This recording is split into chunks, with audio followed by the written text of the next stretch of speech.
Clock maker రహస్యం. ప్రశాంతమైన చిన్న గ్రామంలో థియో అనే ఒక యువ క్లాక్ మేకర్ తన రోజులు మోముతో నిండిన పనివర్క్షాప్లో గంటలను తయారు చేస్తూ గడిపేవాడు. ఒకరోజు థియో షాప్లోని మసకబారిన మూలలో దాగి ఉన్న ఒక విచిత్రమైన గడియారాన్ని కనుగొన్నాడు. దాని ముఖం ఒక విచిత్రమైన కాంతితో ప్రకాశిస్తూ ఉంది. ఆసక్తిగా థియో ఆ గడియారాన్ని గాయించాడు. అతనికి ఆశ్చర్యంగా సమయం వెనక్కి తిరిగినట్లయింది.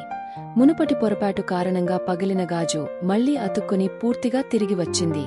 థియో ఆ గడియార శక్తులను పరీక్షించకుండా ఉండలేకపోయాడు. అతను గడియారపు మొనగడలను ముందుకు వెనుకకు తిప్పి చిన్నకాని ప్రభావవంతమైన మార్పులు చేశాడు. కాని తర్వలోనే థియో ఒక కఠినమైన నిర్ణయాన్ని ఎదుర్కొన్నాడు.